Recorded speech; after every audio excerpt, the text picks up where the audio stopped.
Hello నేను మిసిఎస్ రావు.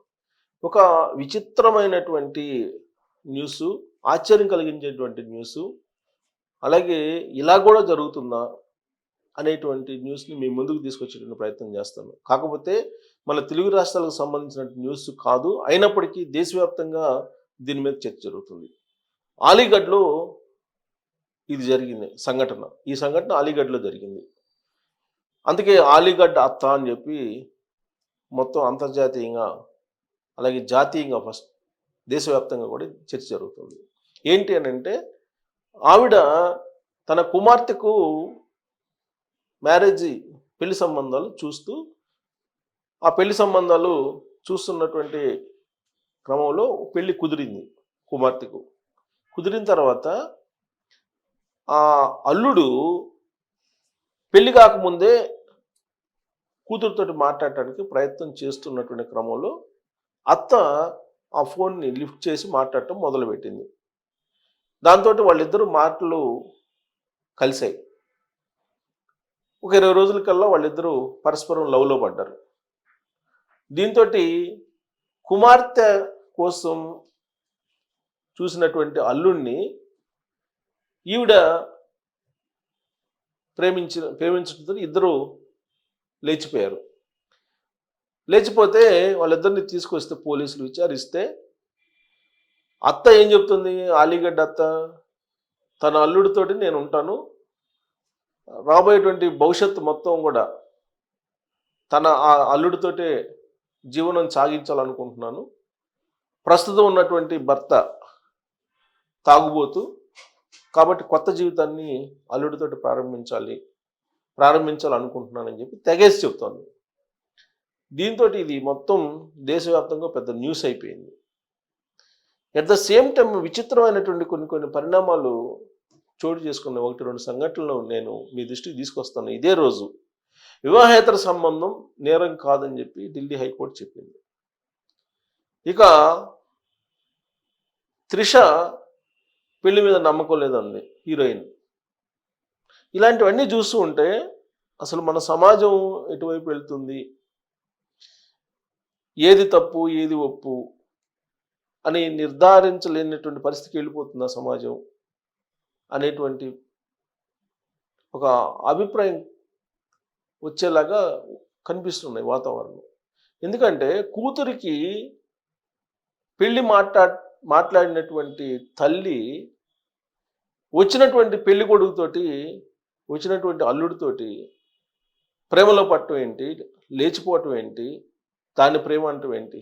ఒకటి, ఈ మధ్యకాలంలో తెలుగు రాష్ట్రాల్లో బాగా హల్చల్ చేసిన ఇంకో సంఘటన ఏంటంటే అఘోరి, శ్రీనివాస్ అఘోరి. అతను బేసికల్గా ట్రాన్స్జెండరు. ఎప్పుడో చిన్నతనంలో వెళ్ళిపోయాడు, అఘోరిగా మారాడు. అక్కడేమో కిన్నెర అఖాడాలో ఏదో ట్రైనింగ్ తీసుకున్నాడు అని చెప్పి అంటున్నారు. అతను తెలుగు రాష్ట్రాల్లో అడుగుపెట్టాడు. సనాతన ధర్మం, హిందూ ధర్మం కోసం నేను వస్తున్నాను, దాన్ని పరిరక్షించడమే నా లక్ష్యం అని చెప్పి అన్నాడు. సీన్ కట్ చేస్తే వర్షిణి అనేటువంటి అమ్మాయిని ఆయన ట్రాప్ చేసి దాన్ని లవ్ కింద మార్చేశాడు. బీటెక్ చదువుతున్నటువంటి ఆ వర్షిణి మంగళగిరి, ఆంధ్రప్రదేశ్ మంగళగిరి, ఆ అమ్మాయి ఆ అఘోరితోటి వెళ్ళిపోయింది. పేరెంట్స్ లబో దిబోం అంటున్నా కానీ ఆ అమ్మాయి పట్టించుకోవట్లా. తాను మేజర్ని, నా ఇష్టం అని చెప్పి ఆ అమ్మాయి చెప్తుంది.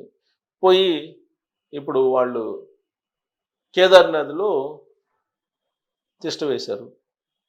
కేదార్నాథ్లో ఉన్నారు. అక్కడి నుంచి మీడియా ఛానల్స్కి ఇంటర్వ్యూలు ఇస్తూ కూర్చున్నారు వాళ్ళు. సో ఇలాంటి సంఘటనలన్నీ చూసిన తర్వాత అసలు పైగా మళ్ళీ ఆ అఘోరి శ్రీనివాస్ ఏమంటున్నాడంటే, ఒక వర్షిణియే కాదు ఇంకా 11 మందితో నాకు అమ్మాయిలతో పరిచయాలు ఉన్నాయని చెప్తున్నాడు. అసలు అతని మీద ఇంతవరకు కేసు పెట్టలేదు, ఒకవేళ పెట్టినా ఎవరు తీసుకోవట్లా సీరియస్గా పోలీసులు. అసలు తొలి రోజుల్లోనే అతన్ని ఎప్పుడైతే పోలీసుల మీద తిరగబడి పోలీసుల్ని కొట్టబోయారో ఆ రోజే అతన్ని తీసుకెళ్లి జైల్లో పెట్టాలి. కానీ అతన్ని జైల్లో పెట్టడానికి పోలీసులు సాహసించాలి. కారణం ఏంటంటే హిందూ ధర్మం, సనాతన ధర్మం. ఎక్కడ హిందూ సంస్థలు వచ్చి మళ్ళీ రాద్ధాంతం చేస్తాయో అని చెప్పి ఒక భయం, ఒక అనుమానం పోలీసులకి. దాంతో సమాజం మీద ఆయన పడ్డాడు. సమాజం మీద పడి ఒక ఆంబోతు మాదిరిగా ఆయన తిరుగుతున్నాడు. ఇప్పుడు ఆయన ప్రశ్నించేటువంటి వాళ్ళు లేకుండా పోయారు. ఇప్పుడు ఆలీగడ్డ అత్త. ఈ న్యూస్‌కి సంబంధించి నేను చదివి వినిపిస్తాను పూర్తి స్థాయిలో. ఆల్రెడీ చాలా వెబ్‌సైట్‌లో వచ్చిందిది. సో, ఇక్కడ ఉత్తరప్రదేశ్‌లో. ఉత్తరప్రదేశ్‌లో బాదాములో విస్మయకర ఘటన వెలుగులోకి వచ్చింది. మమత అనే 43 ఏళ్ల మహిళ తన కూతురి మామ శైలేంద్ర అలియాస్ బిల్లుతో పరారైంది. వివరాల్లోకి వెళ్తే మమత భర్త సునీల్ కుమార్ ట్రక్ డ్రైవర్గా పనిచేస్తూ నెలలో 1-2 సార్లు మాత్రం ఇంటికి వస్తుండేవాడు. ఈ మధ్య కాలంలో సునీల్ ఇంట్లో లేని సమయంలో మమత తరచుగా శైలేంద్రను ఇంటికి పిలిపించుకునేదని, అతడితో సంబంధం కొనసాగించిందని కుటుంబ సభ్యులు తెలిపారు. సో ఇది వేరే మళ్ళా.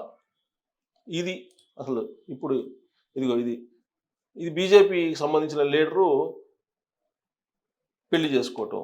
అసలు ఇది దారుణమైనటువంటి సంఘటన. ఇక ఈ మధ్యకాలంలో సునీల్ ఇంట్లో లేని సమయంలో మమత తరచుగా శైలేంద్ర ఇంటికి పిలిపించుకునేది, అతడితో సంబంధం సాగించిందని సభ్యులు తెలిపారు. మమత కుమారుడు సచిన్ మాట్లాడుతూ 3 రోజులకోసారి శైలేంద్రను అమ్మ ఇంటికి పిలిపించుకునేదని, దీంతో తాము రూమును మార్చుకోవాల్సి వచ్చేదని ఆవేదన చేశాడు. ఇప్పుడు వాళ్ళిద్దరూ కలిసి టెంపోలో పారిపోయారని తెలిపాడు. తాను క్రమం తప్పకుండా భార్య మమతకు డబ్బులు పంపుతుండేవాడిని, కానీ ఆమె మాత్రం శైలేంద్ర ఇంటికి పిలిపించుకుని అతడితో అక్రమ సంబంధం పెట్టుకుని ఆరోపించాడు. ఇప్పుడు నగదు బంగారంతో కలిసి పరారైపోయింది ఆవిడ. సో మహిళ పొరుగింటి వ్యక్తి అవధేష్ కుమార్తో మాట్లాడుతూ సునీల్ నెలకు ఒకసారి మాత్రం ఇంటికి వచ్చేవాడని, అతడు లేని సమయంలో శైలేంద్రను మమత ఇంటికి పిలిపించుకునేదని చెప్పాడు. అతడు బంధువు కావడంతో ఎవరు అనుమానించలేదని తెలిపారు. శైలేంద్ర అర్ధరాత్రి ఇంటికి వచ్చి ఉదయం వరకు ఉండేవాడని చెప్తున్నారు. ఈ ఘటనపై సునీల్ పోలీసులకు ఇదంతా అక్రమ సంబంధం వ్యవహారం, ఇది నేరం కాదని చెప్పి చెబుతుంది సుప్రీంకోర్టు. ఇది ఇంకొక ఘటన ఉత్తరప్రదేశ్ది. ఇది పశ్చిమ బెంగాల్లో. పశ్చిమ బెంగాల్లో బీజేపీ లీడర్ 60 సంవత్సరాలు, ఇప్పుడు పెళ్లి చేసుకున్నాడు 51 మందితో. సరే 51 సంవత్సరాలు పెళ్లి చేసుకున్నాడంటే అది ఆయన ఇష్టం. కోల్కతా సమీపంలో ఆయన నివాసంలో అత్యంత సన్నిహితులు కుటుంబ సమయంలో వైదిక సంప్రదాయాల ప్రకారం ఇది అంత విచిత్రమైనటువంటి లోకంలో మనం వెళ్ళిపోతున్నాం అనిపిస్తుంది ఇదంతా చూస్తే. సో అలీగఢ్ అత్తకి సంబంధించినటువంటి న్యూస్ మనం మొత్తం సోషల్ మీడియాలో హల్చల్ చేస్తుంది. అలాగే దేశీయంగా కూడా జాతీయ ఛానల్స్లో కూడా ఇది చర్చ జరుగుతుంది. ఏంటి అనేది చదువుదాం. ఉత్తరప్రదేశ్లో ఆలీగఢ్లో ఒక అత్త తన అల్లుడితో ఇల్లు విడిచి పారిపోయిన కొద్ది రోజులుగా సంచలనం రేపుతుంది. ఒక కలియుగ తల్లి తన కూతురికి కాబోయే వరుడిని లాక్కొని తన అల్లుడితో కలిసి లేచిపోయింది. సభ్య సమాజం అసహించుకునే విధంగా ఈ ఘటన కొంత ట్విస్ట్ ఇప్పుడు వెలుగులోకి వచ్చింది. అత్త ప్రేమలో పడి ఆమెను తీసుకెళ్లిన అల్లుడి ప్రేమ కథ ముగింపు దశకు చేరుకున్నట్లు తెలుస్తుంది. ఇంటి నుంచి పారిపోయిన ఈ జంటను నేపాల్ సరిహద్దు ప్రాంతంలో పోలీసులు పట్టుకున్నారు. అయితే పోలీసులకు చిక్కిన తర్వాత అత్త ఏడుస్తూ షాకింగ్ న్యూస్ చెప్పింది. ఆమె ఏం చెప్పిన విషయాలు ఇప్పుడు మీడియాలో తెగ వైరల్ అవుతున్నాయి. ఏం చెప్పింది ఆమె? అత్యంత ఆశ్చర్యకరమైన ఈ సంఘటన ఉత్తరప్రదేశ్ అలీగఢ్లోని మద్రక్ పోలీస్ స్టేషన్ పరిధిలో జరిగింది. ఇక్కడ ఒక గ్రామంలో నివసించే జితేంద్ర కుమార్ బెంగళూరులో పనిచేస్తున్నాడు. కొన్ని నెలల క్రితం అతను తన కుమార్తె శివాని వివాహం రాహుల్తో నిశ్చయించాడు. తన కూతురి పెళ్లి కోసం తండ్రి 5 లక్షల విలువైన ఆభరణాలు సిద్ధం చేశాడు. 3,50,000కు ఏర్పాట్లు కూడా చేస్తున్నాడు. కానీ కాబోయే వరుడు తన అత్తతో, అంటే పెళ్లి చేసుకోబోయే అమ్మాయి తల్లి అనితాదేవితో ప్రేమలో పడ్డాడు. అలాంటి పరిస్థితుల్లో వాళ్ళిద్దరూ ఒక పథకం వేసుకుని పారిపోయారు. పారిపోయే ముందు ఆ మహిళ తన కుమార్తె పెళ్లి కోసం తయారు చేసిన నగలను, తాను దాచుకున్న డబ్బును కూడా దొంగిలించింది. కుటుంబ సభ్యులు పోలీస్ స్టేషన్లో ఫిర్యాదు చేశారు. రాహుల్ ఈరోజు అంటే ఏప్రిల్ 16న వివాహం ఏప్రిల్ చేసుకోవాల్సి ఉంది, కానీ అతన్ని తీసుకెళ్ళిపోయాడు అనమాట. ఇది విచిత్రమైనటువంటి న్యూస్. అంటే కుమార్తెకి ఇచ్చి పెళ్లి చేయాల్సిన అబ్బాయిని అత్త తీసుకొని పోయింది. అది విచిత్రమైన పరిణామం. అదే ఉత్తరప్రదేశ్లో అలీగఢ్ చెందిన భర్త ఘటన ఇది మరొక ముందు ఈ ఘటన. ఇంకోటి ఏంటంటే ఈ మమత అనే అమ్మాయి, అంటే ఉత్తరప్రదేశ్లో మరో కూతురి మామంతో పరారైన 4 పిల్లల తల్లి అంట, కూతురి మామంతోటి. సో ఇది ఆల్రెడీ న్యూస్. సో ఇలాంటి న్యూస్ని చూస్తుంటే అసలు భారతదేశంలో సంస్కృతి సాంప్రదాయాలు ఏమైపోతున్నాయి అనేది ఒకటైతే, ఉత్తరప్రదేశ్లో ఉన్న సంఘటనలు ఇప్పుడు గత 2 రోజుల నుంచి వచ్చినాయి. ఇప్పుడు ఢిల్లీ హైకోర్టు ఏం చెప్తుంది? వివాహేతర సంబంధం నేరం కాదు, అది నైతికతతో కూడినటువంటి కార్యక్రమం, కాబట్టి దాని నేరం కిందకు రాదని చెప్పేస్తుంది అది ఢిల్లీ హైకోర్టు.